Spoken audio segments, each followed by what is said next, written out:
मन के स्वागत बच्चे है आप सभी का एक बार फिर से मेरे दिल में। कितने हैं आज सर? आपका दिल इतना छोटा है, क्या करे? अरे नहीं नहीं, मैंने कब बोला छोटा है, रोज सर इतना आप स्वागत करता हूँ बार आपका। बार आपके तो कितने आप बच्चे बार बार एक्सेस वापस करते लेते हो हो। सर? बार बार मैं एक्सेस की रिक्वेस्ट करता हूँ सर आपको।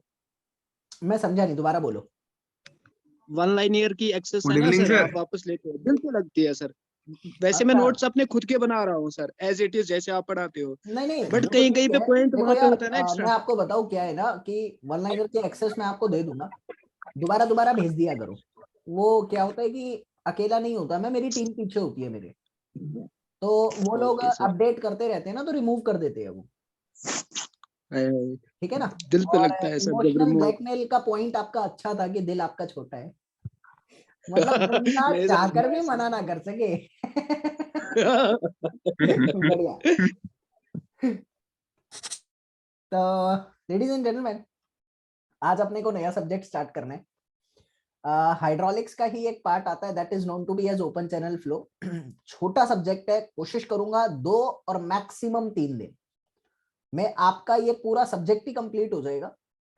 और अलग से हम लोगों को सब्जेक्ट बनाकर दे नहीं रखा जेके के सिलेबस में, अपने सिलेबस के अंतर्गत इसको हाइड्रोलिक्स कैटेगरी में इंक्लूड किया गया है और सिलेबस में एज इट इज लिखा हुआ है ओसीएफ। तो we will be going to cover up all the content of the OCF regarding our exam point of view.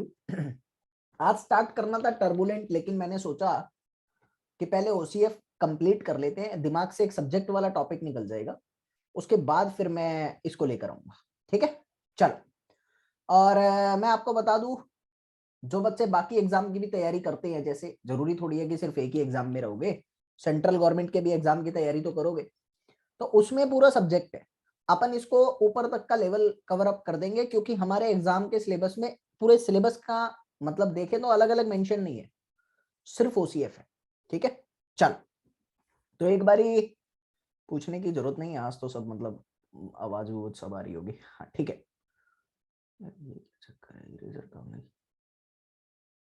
एक मिनट यार, ये क्या हो गया, इरेजर कहाँ गई?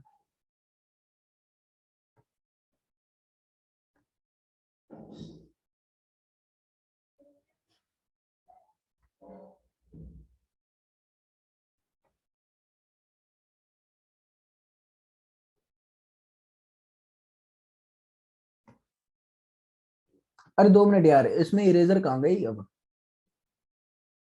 2 मिनट ब्रदर।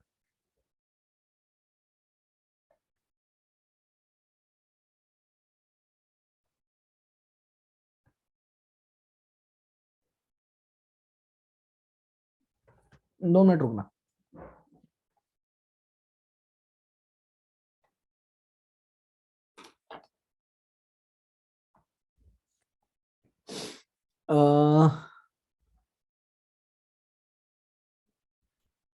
कैसे पॉसिबल है यार?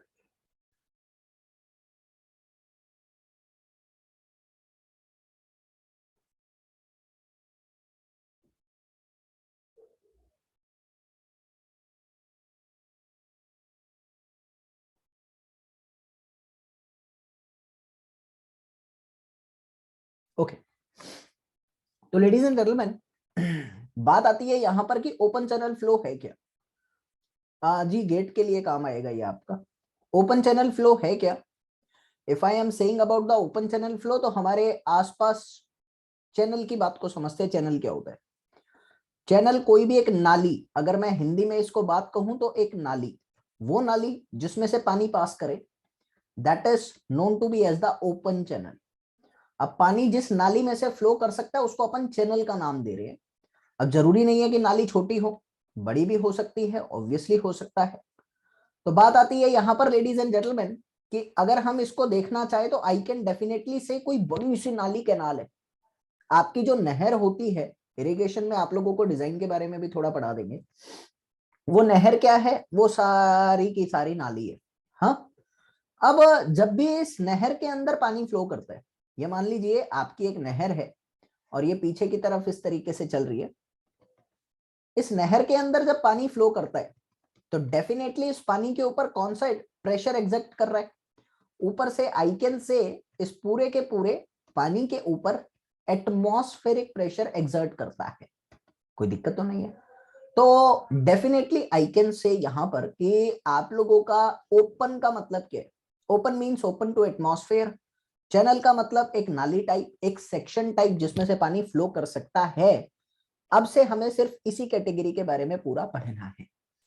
मैं यहां से कह सकता हूं अगर सारी तरफ एटमॉस्फेरिक प्रेशर लग रहा है तो आपका वाटर जो है वो प्रेशर के इन्फ्लुएंस में आकर तो फ्लो नहीं करेगा, क्योंकि प्रेशर इक्वल हर जगह है। तो water will flow under the influence of what? Under the influence of gravity. समझेंगे कैसे? Water will flow under influence of gravity. कैसे? ऑब्वियसली आपकी नहर के अंदर पानी फ्लो कैसे करता है? जो आपकी नहर होती है ना, वो एक्चुअल में हॉरिजॉन्टल के साथ, दिस इज द हॉरिजॉन्टल, एक थीटा एंगल बनाकर चलती है और इसी थीटा एंगल के इन्फ्लुएंस में आकर आपका पानी फ्लो करता है। कैसे? जरा समझेंगे। मान लीजिए आप लोगों का ये एक चैनल है, मतलब एक नहर है लॉन्गिट्यूडनल डायरेक्शन में। इसमें पानी आप लोगों का इस तरीके से आगे है। मैंने कहा आपने एक छोटा सा मास कंसीडर करा पानी का। उस पानी के मास का नीचे की तरफ क्या लग रहा है? डब्ल्यू वेट लगेगा। और उस नहर ने हॉरिजॉन्टल डायरेक्शन के साथ एक एंगल बना रखा है। वो एंगल क्या है आप लोगों का? दैट एंगल इज थीटा, जिसको आप क्या कहते हो? Slope of channel. आपके चैनल का स्लोप है। और कौन सा स्लोप है? Longitudinal slope. जो लेंथ के अलोंग चलता है अपन उसको क्या नाम देते हैं? लॉन्गिट्यूडनल स्लोप का नाम देते हैं। Now my dear student, I can definitely say I need to resolve this W into the two component. कौन कौन से दो कंपोनेंट चलेंगे यहाँ पर? एक कंपोनेंट परपेंडिकुलर, एक कंपोनेंट ये वाला। कॉमन सेंस की बात है। So this will be W cos theta and this will be W sin theta. अब आप देखो, आगे की तरफ आपका एक वेट का कंपोनेंट लग रहा है। हाँ, आगे की तरफ आपका एक वेट का कंपोनेंट लग रहा है। If I will be going to write W sin theta in another terms, can I write it as this is nothing just equal to mg sin theta? हाँ, तो आपके ना इस वेट का कंपोनेंट आगे की डायरेक्शन में एक एक्ट कर रहा है जिसकी वजह से पानी फ्लो करता है। This is the component due to which water flows. सिर्फ इसी की वजह से, due to which water flows, सिर्फ इसी की वजह से आपका पानी चैनल के अंदर फ्लो करता है। कॉमन सेंस की बात है। तो वो पानी, अब आपको पता है अगर पीछे से पानी का अमाउंट ज्यादा आ रहा है, अगर बैक साइड से मान लीजिए पानी का अमाउंट ज्यादा आ रहा है, मोर सप्लाई ऑफ वाटर आ रही है, तो मोर सप्लाई ऑफ वाटर का मतलब फ्लो ज्यादा होगा। ऑब्वियसली ऐसा देखने को मिलेगा कि पीछे से अगर पानी ज्यादा आ रहा है, मोर सप्लाई ऑफ वाटर, तो definitely I can say my dear student there will be more flow of the water. क्यों? क्यों more flow of the water? ऐसा क्यों है? It is only and only, it can be the question of your exam, please have concentration. It is only due to increment in the mass of the water in the channel, increase in mass of the water in the channel. अब आपका channel के अंदर अगर mass of the water increase कर रहा है, जनाब गौर देना, due to that increase in the water I can say आपका W sin थीटा इंक्रीज करेगा। W sin थीटा इंक्रीज करेगा तो फ्लो इंक्रीज करेगा। कॉमन सेंस की बात है। तो if I need to define open channel flow, water will flow under influence of gravity. Channel के अंदर फ्लो करता है। अगर ओपन चैनल फ्लो को डिफाइन करना चाहोगे तो कैसे करोगे? तो I will say when water flows due to gravity, flows due to gravity expose to, expose ना लिखकर ओपन लिखूंगा तो अच्छा रहेगा, open to atmosphere all around, open to atmosphere for whole of the length. कोई दिक्कत तो नहीं है। अब देखिए बात आती है ना यहाँ पर कि ओपन चैनल फ्लो, आप लोगों ने समझा कि ओपन चैनल फ्लो क्या है। और बेसिकली ओपन चैनल फ्लो आप लोगों का नहर के बारे में जनरली आपको पढ़ना होता है, नहर के सेक्शन से ही समझ कर चलते हैं। अब ओपन चैनल फ्लो के अंदर आपके पास जो अगला पॉइंट आता है that is known to be as classification of flow. बहुत इजी है, एक एक चीज को समझकर चलना, एक एक चीज को गहराई तक उतार कर चलना, जब भी आपको समझ में आएगा कि पढ़ने का बेनिफिट मतलब मेरे तरीके से क्या बनेगा। पहला आपके पास आता है that is known to be a steady and unsteady flow. अब डेफिनेशन क्या कहती है उसके साथ ही चलूंगा। ये हम लोगों ने फ्लूइड मैकेनिक्स में भी कवर अप किया था जब फ्लूइड काइनेमेटिक्स चैप्टर आया था, उसी से थोड़ा सा यहां पर डिस्कस लाऊंगा। स्टेडी एंड अनस्टेडी फ्लो का मतलब क्या होता है? स्टेडी फ्लो वो जब आपकी फ्लो प्रॉपर्टीज, आपकी जितनी भी फ्लो प्रॉपर्टीज है भाई, उसकी वेलोसिटी, उसकी एक्सेलरेशन, उसका मास, उसका विस्कोसिटी, ये तमाम फ्लो और फ्लूइड प्रॉपर्टीज, जितनी भी आपकी फ्लो प्रॉपर्टीज है, लाइक वेलोसिटी, ब्रैकेट में लिख रहा हूं वेलोसिटी एंड एक्सेलरेशन, ठीक है, मास भी कह सकते हैं, अगर वो टाइम के साथ चेंज नहीं आ रही, कांस्टेंट विद टाइम रहेगी, टाइम के साथ चेंज नहीं हो रही, उसको आप लोग कहते हो स्टेडी फ्लो, ठीक है। और अगर अनस्टेडी फ्लो की बात करना चाहूं मैं यहां पर, तो what is unsteady flow ladies and gentleman? वो फ्लो जिसमें आपकी फ्लो प्रॉपर्टीज टाइम के साथ बदलती है, flow properties changes with time. कोई डाउट तो नहीं आ रहा? जब आपकी सारी फ्लो प्रॉपर्टी टाइम के साथ चेंज करती है तो आप लोग उसको क्या नाम देते हैं? Unsteady flow. Let me give you one example. कौन सी फ्लो प्रॉपर्टीज की बात कर रहा हूं मैं यहां पर अगर फ्लो प्रॉपर्टीज की बात कर रहा हूं तो मैं मोशन की बात कर रहा हूं, क्योंकि फ्लो अपने आप में एक मोशन बताता है आपको, ठीक है। नहीं, वन लाइनर में ये है नहीं, ठीक है। मैंने आपको कहा कि वेलोसिटी हो सकता है, एक्सेलरेशन हो सकता है, डिस्चार्ज हो सकता है, तमाम फ्लो से रिलेटेड जितनी भी टर्म्स हैं उन्हीं की बात कर रहा हूं मैं, ठीक है, etcetera. Now ladies and gentlemen, have concentration what actually I mean to say from this point of view.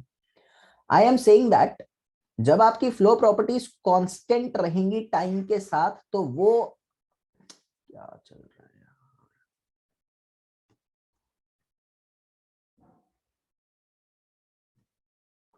है यार, ये अपडेट कर दिया मैंने, गलती कर दी यार, समझ ही नहीं आ रहा अब ये क्या हो रहा है इसमें।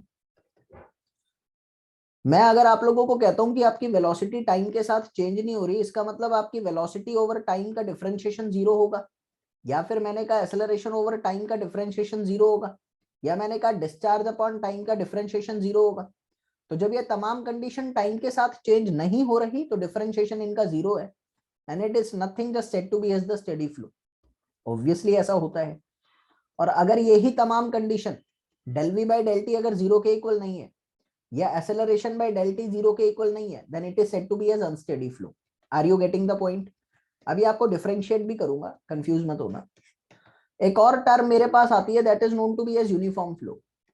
ये क्या होता है? देखिए, यूनिफॉर्म फ्लो की अगर मैं बात करता हूं तो है क्या, जब आपकी flow properties constant with space होता है, जब आपकी flow properties constant with space होता है तो आप लोगों का वो फ्लो कहलाता है यूनिफॉर्म फ्लो। यानी मान लीजिए del V by del X जो है वो स्पेस के साथ चेंज नहीं करेगा, स्पेस मतलब डिस्टेंस, ठीक है, स्पेस के साथ अगर चेंज नहीं करेगा तो वो यूनिफॉर्म है, otherwise it is non uniform, ठीक है। तो नॉन यूनिफॉर्म के लिए क्या लिखना होगा? जब आपकी फ्लो प्रॉपर्टीज डिस्टेंस के साथ चेंज कर जाती है, flow properties changes with distance, जब आपकी फ्लो प्रॉपर्टीज डिस्टेंस के साथ चेंज कर जाती है तो you call it as what?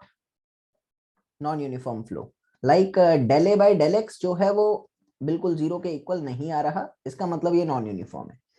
अब आपको थोड़ा सा डीप में समझाता हूँ, इस चीज को ध्यान से सुनना आप।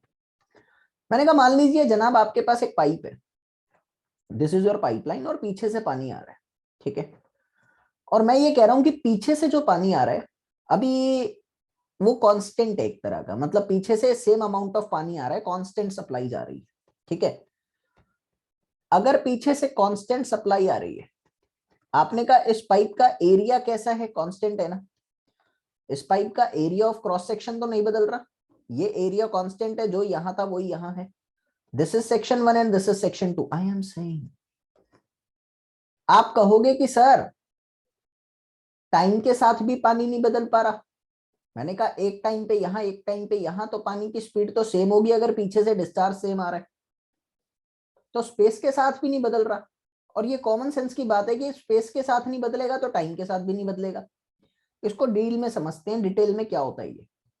एक बात याद रखना कि if I am talking about the uniform flow तो मैं स्पेस की बात कर रहा हूं, ठीक है। स्पेस के केस में याद रखेंगे कि time should be constant, this is the necessary condition for analysis. आपको टाइम हमेशा कांस्टेंट कंसीडर करना है। यानी आप एक ही टाइम पर एक्चुअली में